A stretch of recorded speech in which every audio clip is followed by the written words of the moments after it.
Imagine standing knee-deep in freezing lake water at the crack of dawn, your faithful dog barking in confusion, when a self-appointed neighborhood dictator charges down your private dock like she's storming the Bastille, screeching "trespasser" at the top of her lungs while a deputy sheriff scratches his head and pulls out handcuffs. That's how my morning coffee got ruined by Evelyn Hargrove, the HOA president who thought her laminated rulebook gave her divine right over my backyard oasis. But here's the twist that still makes me chuckle in disbelief.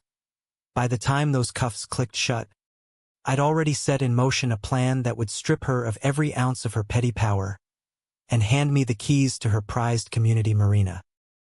Let me pull you into this mess from the beginning. My name's Alex Rivera, and 4 years ago, I buried my partner, Mia, after a grueling battle with illness that turned our dream home into a fortress of quiet memories. We'd snagged this lakeside gem in a sleepy Michigan suburb 15 years back, 10 acres of untouched bliss with full water rights, where the only sounds were the loons echoing at sunrise and the soft ripple of waves kissing the weathered planks of our dock. Mia and I built that life together. Her with her endless sketchbooks capturing the mist rolling off the water, me with my beat-up canoe that carried us through lazy afternoons fishing for perch. After she was gone, those solo paddles became my therapy. Just me, my mutt buddy, and the lake's forgiving silence pulling me back from the edge. The neighborhood? It was one of those faux idyllic enclaves where houses looked like they popped out of a catalog, but underneath simmered the kind of quiet resentment bred by endless HOA newsletters dictating everything from grass height to holiday decor. I kept my head down, mowed on schedule, and nodded politely at block parties, figuring live and let live was the American way. Enter Evelyn Hargrove, or as the locals whispered, Evil Lynn, a 58-year-old former HR manager who'd clawed her way to HOA presidency 7 months prior, treating the position like her personal throne in a suburban Game of Thrones. Picture a woman with helmet hair styled like a 90s news anchor, always in crisp blazers that screamed, "I mean business," driving a spotless Lexus that she parked diagonally to hog 2 spots. She'd been bounced from a local school board for overzealous enforcement, code for fining parents over mismatched lunchboxes, or something equally absurd. Within days of her coronation, fines rained down like confetti at a parade no one wanted. $150 for a bird feeder deemed unsightly wildlife attractant, $300 for Christmas lights lingering past New Year's Eve because festive overkill disrupts community harmony. Me? I stayed invisible, paying dues via autodraft and keeping my property pristine. But Evelyn had a nose for nonconformists, and my little dock, the one Mia and I had hand-built with permits from the county, caught her eagle eye like a red flag to a bull. It started innocently enough, or so I thought. One drizzly Wednesday, a certified envelope plopped through my mail slot, reeking of Evelyn's signature floral perfume that could wilt houseplants. Inside, a crisp violation notice on HOA letterhead, her looping signature like a villain's flourish, slapping me with a $400 fine for unauthorized aquatic apparatus storage impeding aesthetic uniformity. I stared at it over my cooling tea, Buddy snoring at my feet, rereading the legalese that claimed my canoe rack, unchanged for a decade now, violated some new lakefront elegance protocol. The attached memo, on lavender paper no less, dripped with condescension. Individual watercraft installations foster visual clutter, detracting from our enclave's upscale market appeal. Mr. Rivera's setup poses a blatant eyesore necessitating prompt rectification. Upscale market appeal? We're talking a faded green canoe older than half the kids on the block, tucked neatly under a tarp. I'd been paddling from that spot forever. Neighbors even borrowed it during floods. But Evelyn had decreed it a community blight, while her own McMansion boasted a fake rock waterfall that screamed tacky excess and probably violated every erosion rule in the book. I dialed her that night, figuring adult conversation could clear the air. Ms. Hargrove, Alex Rivera from Willow Bend Lane. I think there's a mix-up with this notice. My doc's grandfathered in my deed. Her voice sliced through the line like a paper cut. No mix-up, Mr. Rivera. The board has deemed private launches a threat to collective property values. You have 45 days to dismantle, or fines compound daily. But my water rights are deeded. HOA covenants override personal whims when communal welfare's at stake. Good evening. Click. I sat there, phone buzzing in my hand, Buddy tilting his head like even he smelled the bullshit.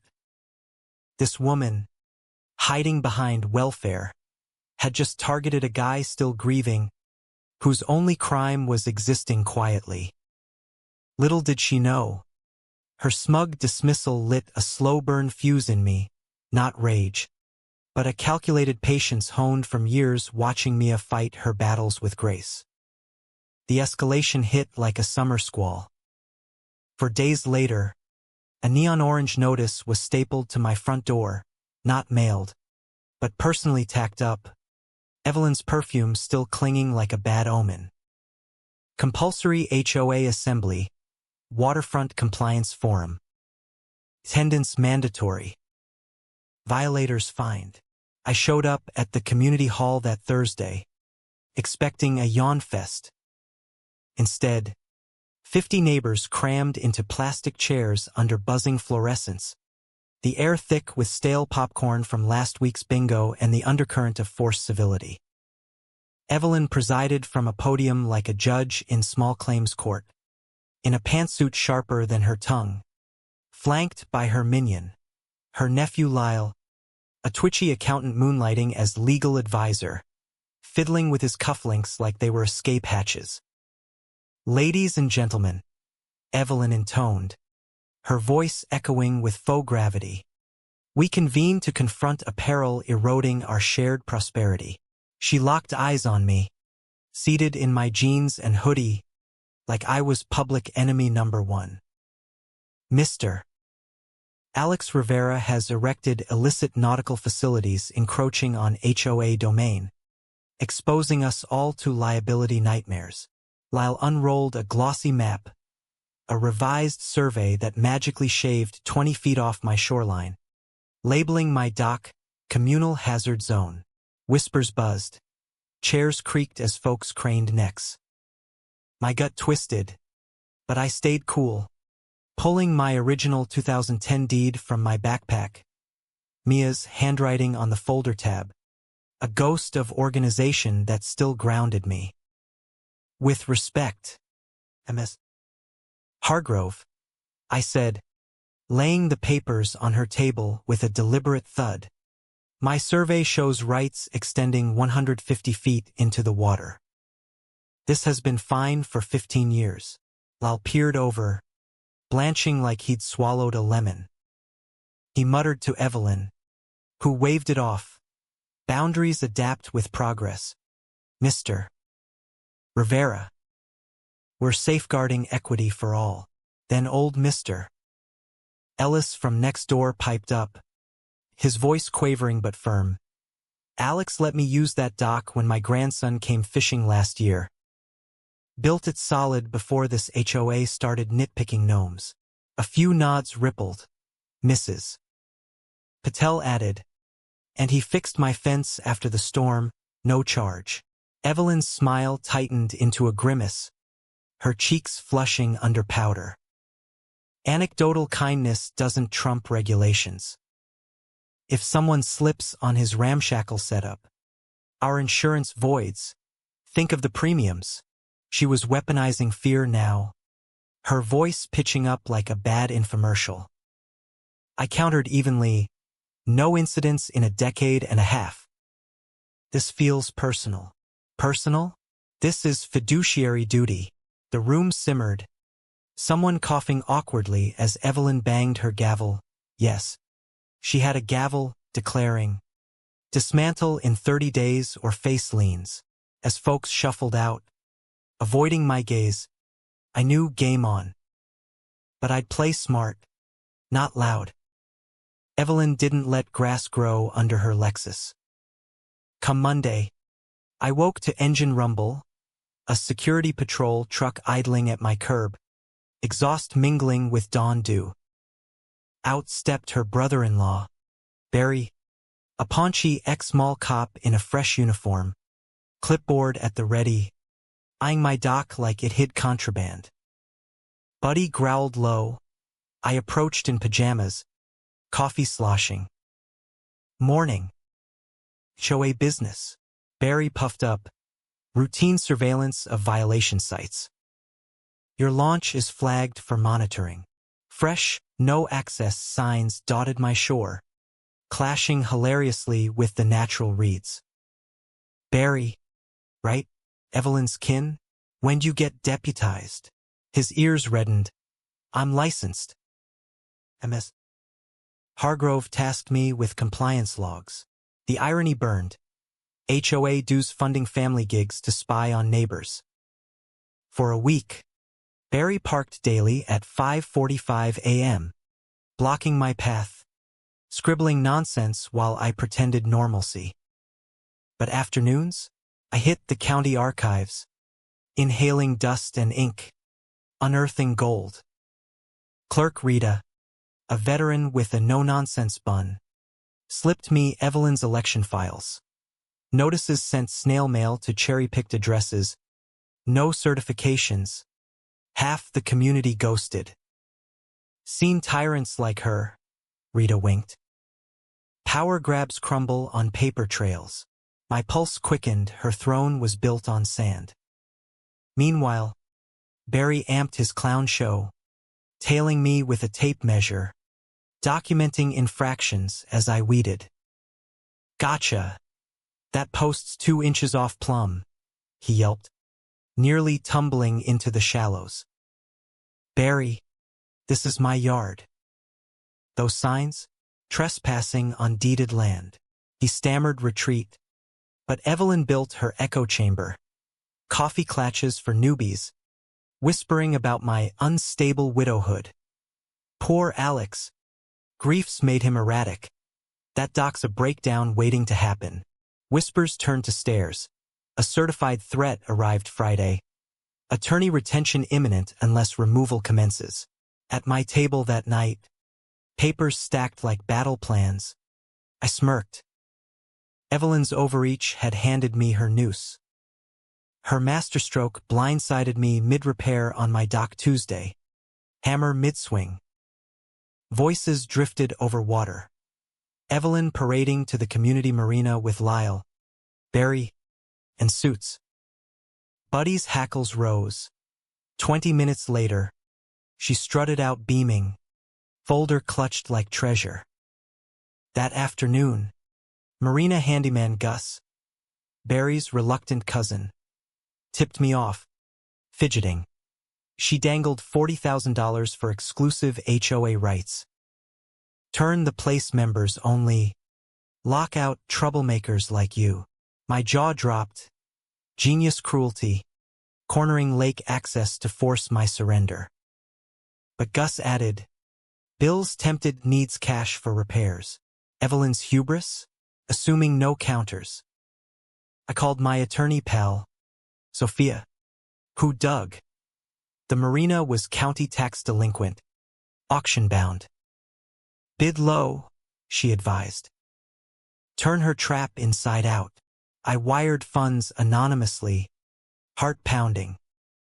Auction day, a drab county hall, Evelyn absent, thinking her deal sealed.